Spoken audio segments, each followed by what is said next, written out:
Part of the story, I guess, that we're going to look at in this segment is really the expansion of the university in the 1960s into the 1970s, and how the river that we can't see was itself physically kind of being moved around by the planning and the kind of civil engineering for these buildings. That road in the past, you know, was the kind of boundary point, and it still is very much the boundary point for the edge of the campus.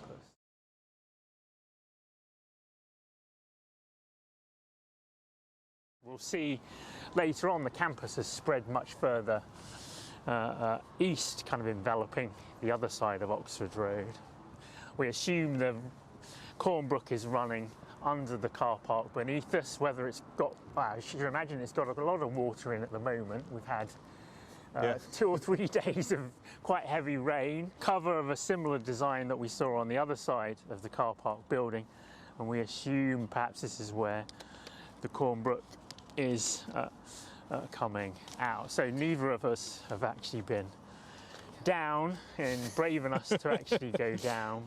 It comes out of where the car park before this was built, and then it sort of does a dogleg to get around this building. 99.99% of people here walking along have no idea that there's a living river beneath us, and as we said, at the moment it's probably got quite a flow of water in. And again, we were speculating the other day about these ideas of daylighting, about bringing these hidden culverted rivers back into kind of view, bringing them to the surface. You know, at the moment we've got 2 fairly busy roads and a car park, so the ambient sound is traffic. Whereas, you know, if the whole idea of improving the environment by reducing the traffic flow and increasing things like cycling and public transport, then having something like this, perhaps the sound of being at university would change from a low traffic rumble to this idea, to this flowing water. This concrete box is all about control, isn't it? That's the kind of culverting thing. It's about governing the river, whereas perhaps we need to let it live a little bit more. But there's a sort of philosophical discussion, isn't there? Because obviously you can measure this space metrically and calculate its value and think about how you could optimise that value by building something on it, perhaps. But to change the sound of the experience of being in this space from one of traffic to one of flowing water, how do you quantify?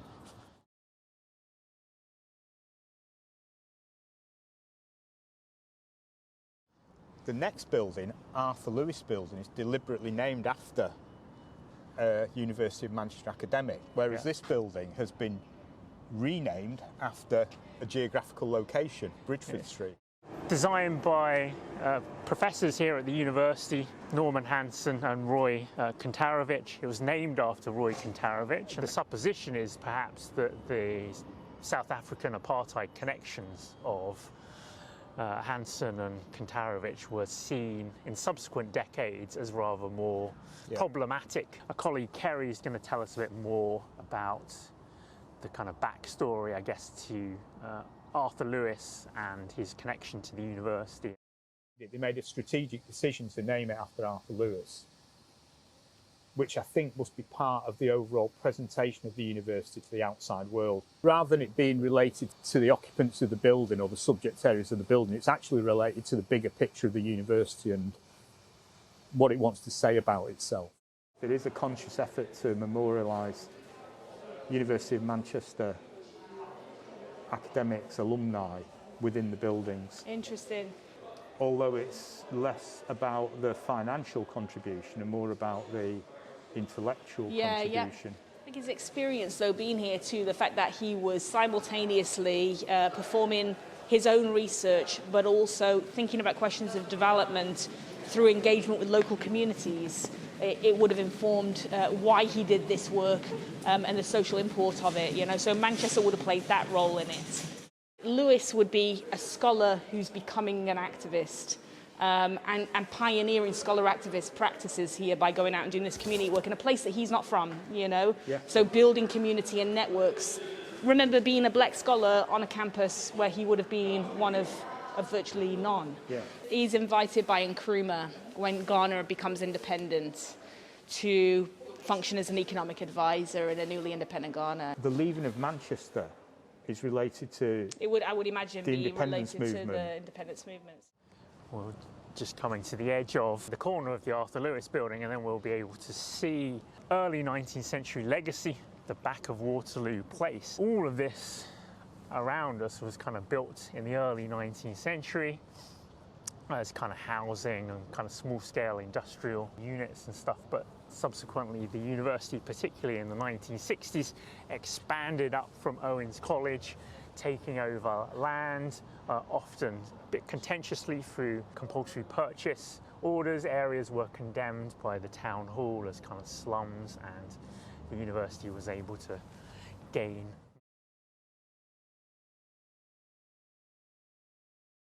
Interesting things about hidden rivers and culverts is that kind of what you can't see, what you imagine is beneath our feet, but equally you can kind of imagine what was here from the kind of 60s developments. The mast tower was one of the kind of beacons that identified the university. On the other side of the mast tower, that isn't there now, there was a big ramp that took people up, and you stayed on first floor level to the mast tower, across to the computer building, the Kilburn building, which still links, you can still link across.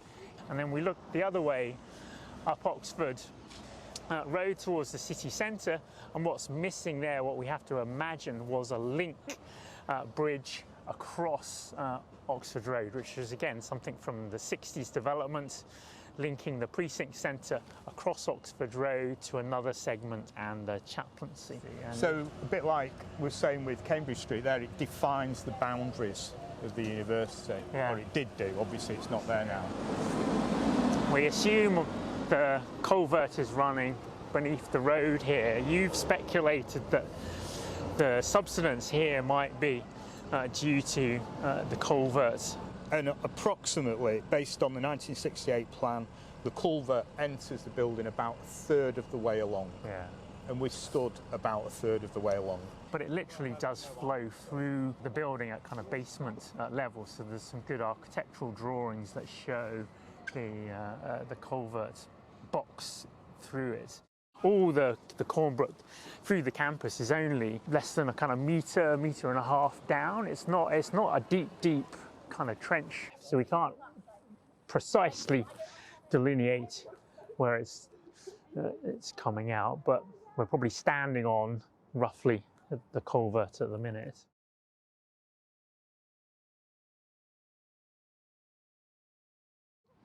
The culvert should be travelling straight down here according to the plan, and then veer right around. And this building here is on the plan. Yeah, so it's obviously pre-68.